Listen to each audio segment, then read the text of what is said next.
주는 나의 은신처이오니 환난에서 나를 보호하시고 구원의 노래로 나를 두르시리이다. 하나님은 영이시니 예배하는 자가 신령과 진정으로 예배할지니라.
주를 멀리 떠났다 이제 옵니다.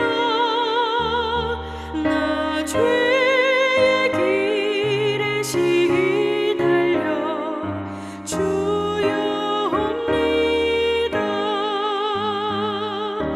나 이제 왔으니 내 집을 찾아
존귀하신 우리의 하나님, 이 시간 저희들이 세상 가운데 있지 아니하고 아버지의 말씀을 쫓아 복된 수요 예배 자리에 있게 하심을 감사드립니다.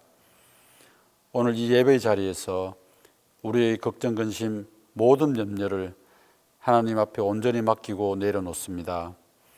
경제적인 문제나 건강의 문제, 가정의 문제, 직장의 문제, 자녀의 문제나 어떤 문제이든지 하나님의 은혜를 체험하고 간증할 수 있는 놀라운 역사가 일어나게 인도하여 주시옵소서.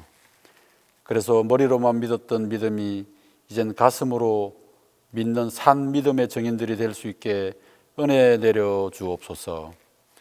자비로우신 주님, 오미크론 확진자가 기하급수적으로 늘어나 이제는 인간의 부족한 능력으로는 감당하기 어려워지고 있는 이때에 아버지께서 은혜의 은혜를 베푸셔서 하루속히 코로나 이전의 모습으로 인도하여 주시기를 간절히 소망하옵나이다. 또한 전쟁은 너희에게 속한 것이 아니요 하나님께 속한 것이니라 말씀하셨듯이 우크라이나와 러시아가 하루속히 전쟁을 멈추게 하시어 무고한 생명이 더 이상 희생되지 않게 하시고 러시아의 불법적인 침략 전쟁으로부터 민주주의가 승리하여 다시는 이 땅에 전쟁의 공포가 엄습하지 않도록 역사하여 주시옵소서. 이처럼 사회적으로 국가적으로 어려운 이 위기 속에서 우리 동신교회가 전교인 성경 300독 순례를 통해 하나님은 나의 힘이 되심을 체험하게 하시고 필라델피아 사랑으로 이웃의 어려운 형제 교회를 돕게 하시며 사순절 새벽 기도회를 통해 살아계신 하나님의 역사심을 깨닫게 하여 온 성도들이 하나님의 더 큰 은혜와 축복을 누리게 하시옵소서. 이 시간 하나님의 말씀을 대언하시는 김효준 목사님을 기억하여 주시사 영육간에 강건케 하여 주시고 말씀의 능력에 능력을 더하여 주시어 생명의 말씀, 능력의 말씀이 되게 하여 주옵소서. 보이지 않는 곳에서 예배를 돕는 많은 손길들을 아버지께서 기억하며 하여 주시옵기를 바라오며 이 모든 말씀을 우리 주 예수 그리스도의 이름으로 기도드립니다.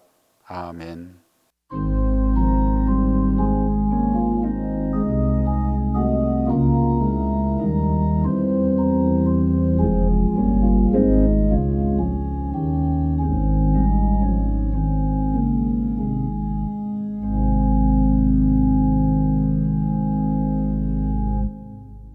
바이블 포럼 네 번째 시간에 주신 하나님 말씀은 누가복음 15장 11절에서 24절입니다.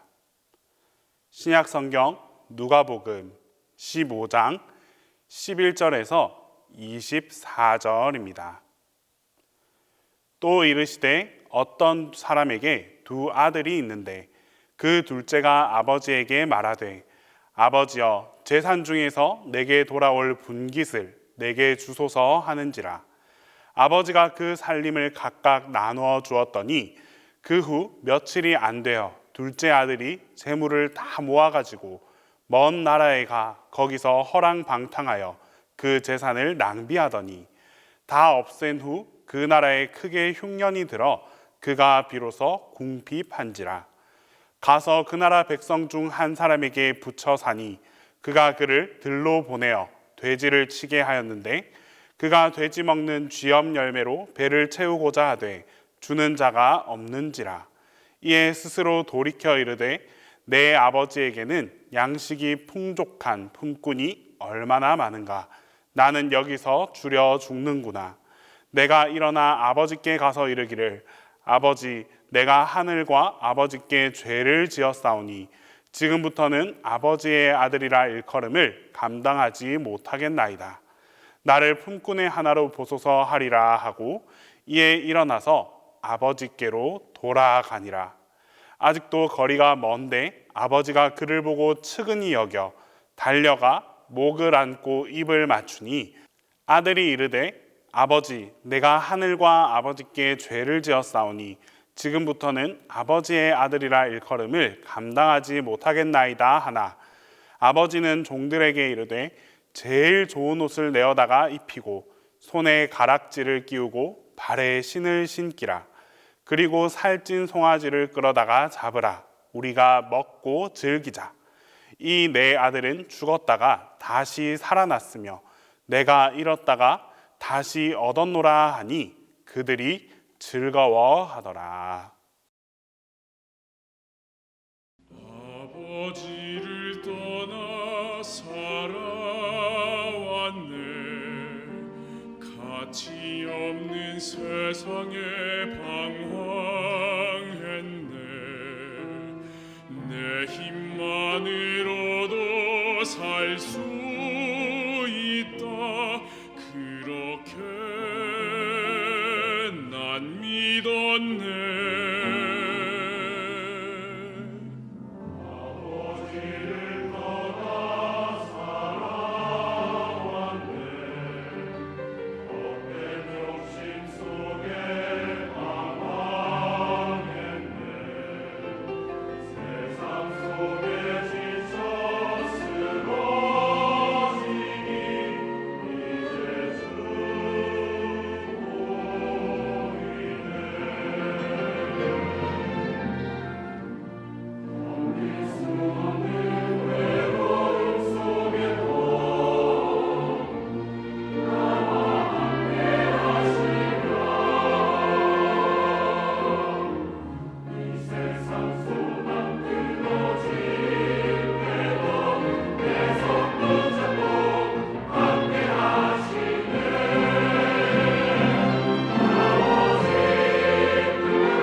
요즘 우리는 참으로 아픈 시간을 보내고 있습니다. 나날이 확진자 수는 폭증하고 있고 또 지금까지 힘겹게 버텨왔던 사람들도 더 이상은 견딜 수 없다 하여 포기하기도 합니다. 자영업을 하는 소상공인들, 직장 생활을 하는 직장인들, 학교에 다니는 학생들, 확진자들을 치료하기 위해 힘썼던 의료진들까지 정말 어느 누구 하나 할 것 없이 정말 최선을 다해서 버텨왔지만 점차 번아웃 되어가는 것이 현실입니다. 그래서인지 때로는 탕자처럼 이 현실을 벗어나서 멀리 떠나 살고자 하는 마음이 들 때가 종종 있습니다. 하지만 우리는 잊지 말아야 합니다. 아무리 힘들고 어려운 위기의 상황에 처해 있다 할지라도 그런 우리를 끝까지 기다리시고 위로해 주시고 보듬어 주시는 하나님께서 함께하고 계십니다. 하나님께서는 상처난 우리 영혼을 감싸주기 원하십니다. 하나님께서는 고통 가운데 있는 우리를 향해 어떻게 위로해 주실까요? 오늘 이 시간 탕자의 비유에 등장하는 세 사람을 중심으로 하나님께서 우리에게 주시는 위로와 사랑을 함께 살펴보겠습니다. 먼저 살펴볼 인물은 탕자입니다. 오늘 우리가 읽은 탕자 비유의 말씀은 당시 시대적 배경 속에서 이해해 볼 수 있어야 합니다. 이 비유는 어떤 사람에게 아들 둘이 있었다라는 것으로 시작됩니다. 그런데 둘째 아들이 아버지를 향해 아버지가 죽은 후 자신에게 그 돌아올 분깃을 달라라고 요청합니다. 탕자의 요구는 당시 그 관습으로 보았을 때 정말 어처구니 없는 요구였습니다. 아버지가 멀쩡하게 살아 계시는데 그런 아버지에게 유산을 요구하는 것은 정말 아주 무례한 행위였습니다. 이런 당돌한 탕자의 행동에 대해서 아버지는 어떻게 반응하셨을까요?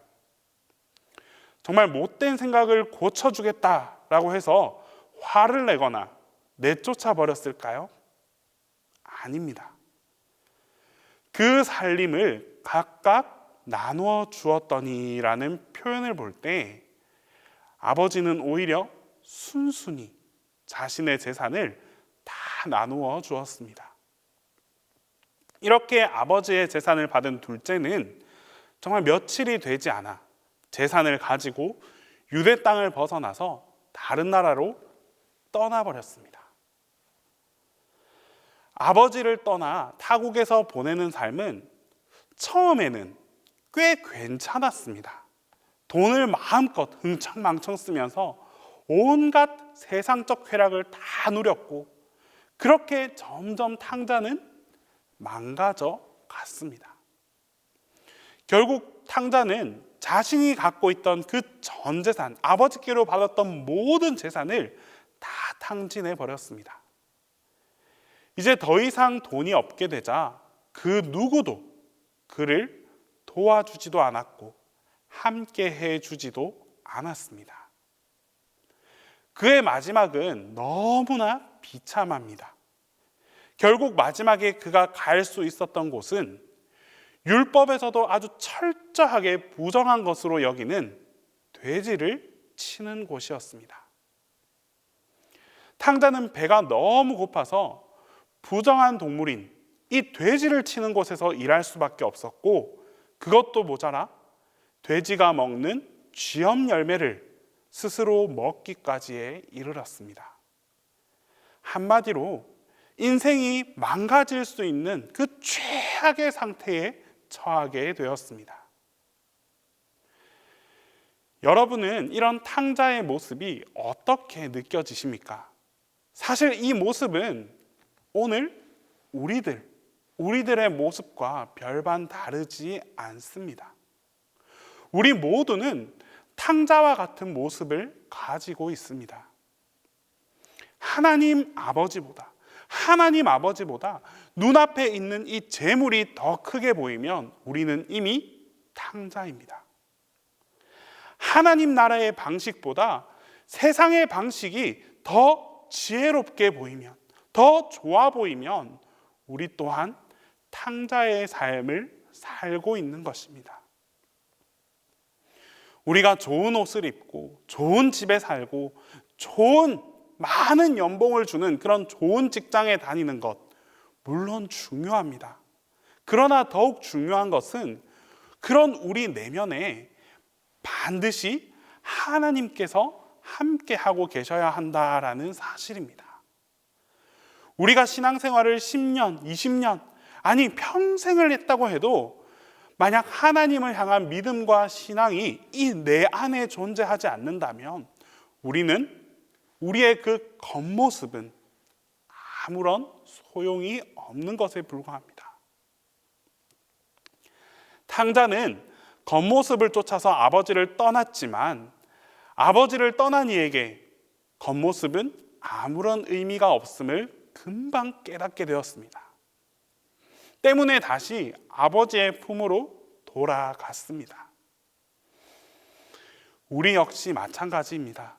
우리의 문제를 푸는, 우리의 문제를 해결하는 유일한 길은 아버지께로 돌아가는 것입니다. 하나님을 떠난 인생의 그 비참함을 깨닫고 속히 주님께로 돌이킬 때 우리의 삶이 더욱더 풍성해질 수 있다는 사실을 꼭 기억해야 합니다.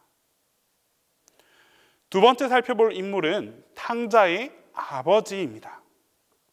오늘 본문의 말씀을 읽다 보면 한편으로는 이 아버지의 모습이 너무나도 무기력해 보입니다. 아버지는 둘째 아들의 이 무례한 요구에 왜 순순히 살림을 다 나누어 주셨을까요? 본문 12절에 사용된 단어 이 살림의 헬라어 원문 뜻을 통해 유추해 볼 수 있습니다. 살림에 해당하는 헬라어 단어는 비오스입니다. 이 단어는 생명이라는 단어로 번역할 수 있습니다. 즉 아버지가 탕자에게 준 것은 단순히 그의 재산 3분의 1을 준 것이 아니었습니다. 아버지는 아들에게 생명을 나누어 준 것입니다. 우리는 이 아버지의 모습을 통해서 우리를 향한 사랑의 눈이 먼 그런 하나님, 아낌없이 자신의 것을 다 내어주시는 하나님의 모습을 떠올릴 수 있습니다. 이후 아버지는 자신을 떠나서 먼 타국으로 가버린 탕자가 다시 돌아오기만을 곱씹어 기다렸습니다. 그리고 기다렸던 아들이 마침내 다시 돌아와서 저 멀리서 다가오자 그 거리가 상당히 멀었음에도 불구하고 아들을 한눈에 바라보고 달려가서 목을 안고 입을 맞추면서 환영해 주었습니다. 드라마 같은 이 장면을 한번 상상해 봅시다. 다 떨어진 옷을 입고 거지 행색을 하고 유대인들이 그렇게도 불결하게 여기는 돼지를 치면서 몸에 빼인 그 역겨운 냄새를 풍기며 다가오는 그 한 사람을 보고 아버지는 어떻게 자신의 아들인지 단번에 알아차릴 수 있었겠습니까? 결국 주님의 마음이기 때문입니다. 이것이 우리가 믿는 하나님 아버지의 마음입니다. 하나님은 우리의 아버지이십니다. 아버지 되신 하나님은 우리가 실패하고 넘어지고 힘들어 지쳐 쓰러져 있을 때에도 결코 우리를 포기하지 않으십니다. 변함없이 그 자리에서 우리를 지켜보고 계시고 또 돌보아 주십니다. 우리는 이런 아버지의 마음을 헤아리고 아버지의 품으로 돌아갈 수 있어야 합니다. 때로는 실수하고 심지어 탕자처럼 아버지를 버리고 떠나버린 사람이라 할지라도 아버지께로 돌아갈 수만 있다면, 다시 아버지께로 돌아갈 수 있는 그 용기만 있다면 우리는 다시 아버지의 그 따뜻한 품에 안길 수 있습니다. 마지막으로 살펴볼 인물은 아버지와 탕자에 가려져서 잘 드러나지 않는 바로 큰 아들입니다. 네덜란드 출신의 영성신학자 헨리 나우에는 자신의 저서 탕자의 귀환이라는 책에서 바로 이 큰 아들을 주목합니다. 실제로 헨리 나우에는 가정에서 큰 아들로 자랐고 그때까지 한 번도 교회를 떠난 적이 없었습니다. 뿐만 아니라 세계에서 가장 좋은 대학 중 하나인 예일 대학교를 졸업했고 또 이후에 그 모교인 예일 대학교에서 하버드 대학교에서 이 두 학교에서 강의를 했던 아주 지성인 중에 지성인이었습니다. 그야말로 딴 길이라고는 가지 않았던 정말 모범생으로 평생을 살아온 헨리 나우엔이었지만 이 책에서 바로 자신의 모습이 탕자의 이야기에 나오는 큰 아들의 모습과 별반 다를 바 없었다라고 고백하고 있습니다. 사실 인간적으로 생각해 보면 첫째 아들, 바로 이 큰 아들의 분노와 그가 하는 말 중에 틀린 말이라고는 하나도 없어 보입니다. 아버지의 재산을 다 탕진하고 돌아온 탕자를 다시 받아들이고, 그뿐만 아니라 잔치를 베풀기 위해 살찐 송아지를 잡았다는 말을 듣게 된 이 맏아들은 얼마나 큰 배신감이 몰려왔겠습니까? 이해해 보려고 해도 쉽게 이해할 수 없는 이런 일들이 오늘 우리의 삶에도 얼마나 많이 일어나고 있는지 모릅니다. 나 자신은 정말 최선을 다해서 주님을 섬겼는데 주님께서 나에게는 축복을 주시지 않는 듯 합니다. 오히려 늘 편법이나 쓰고 주님을 떠나 사는 사람들이 이 땅에서 잘 되고 있는 것을 볼 때 우리는 첫째 아들과 마찬가지로 마음에 불평이 생길 수밖에 없었습니다. 그러나 하나님께서는 하나님의 사람은 달라야 한다고 그렇게 우리에게 말씀하고 계십니다. 하나님의 마음으로 도저히 용서되지 않고 용납되지 않는 사람을 품게 될 때 오히려 그 사람을 통해 하나님의 나라가 더욱더 강성해진다라고 말씀하십니다. 큰아들을 향한 하나님의 이 말씀은 오늘 우리에게 꼭 필요한 교훈이자 은혜입니다. 우리 모두는 지금까지 하나님을 잘 믿고 또 열심히 섬기면서 살아왔습니다. 그럼에도 불구하고 어려운 시간들을 보내게 되었습니다. 작금의 어려움은 우리의 마음을 완악하고 단단하게 만들어 버렸습니다. 그래서 나보다 힘든 이들을 바라보지 못하고 나보다 나은 이들을 질투하면서 살아가곤 합니다. 주님께서는 이런 우리의 완악함을 벗어버리라 말씀하십니다. 그리하여 지금 나의 상황을 초월해서 하나님의 마음으로 모두를 바라보라라고 말씀하십니다. 그 누구라도 어려움이 있으면 먼저 손을 내밀어 줄 수 있는 그런 사람이 되어야 합니다. 함께 사랑하고 함께 위로하며 함께 보듬어 안아줄 수 있을 때 그런 우리 가운데 하나님께서도 함께해 주십니다. 오늘 이 위기의 시간에 교회와 가정을 살리고 이웃을 살리는 길은 다른 길이 없습니다. 하나님 아버지의 마음으로 잃어버린 자를 받아들이는 그 살리는 역사가, 그리고 나 자신을 헌신하는 그 희생의 마음이 우리 가운데에 꼭 필요합니다.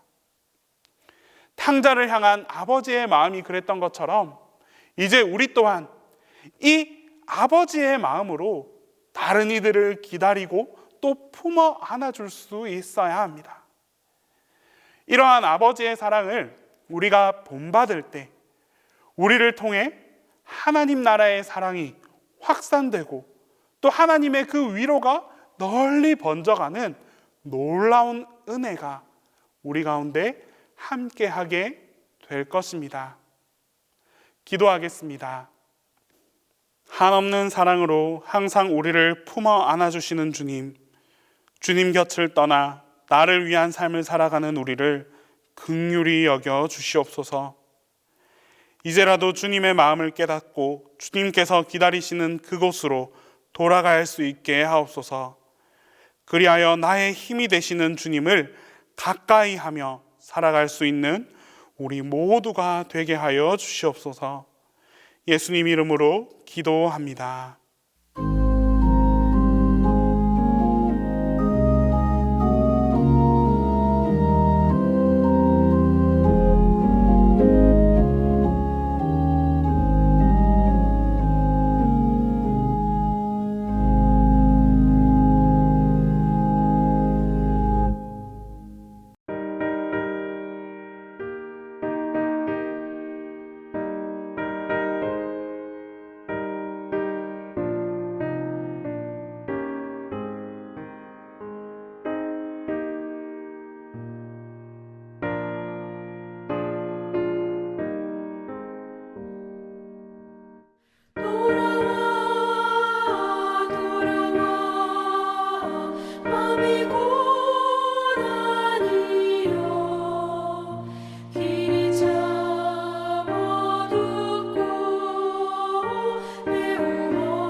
이제는 우리 주 예수 그리스도의 은혜와 하나님 아버지의 사랑과 성령님의 교통하심이 아버지께로 돌아가서 주님과 가까이 하고자 나아가는 우리 모든 교우들 머리 위에 지금으로부터 영원토록 함께 하시기를 간절히 축원하옵나이다.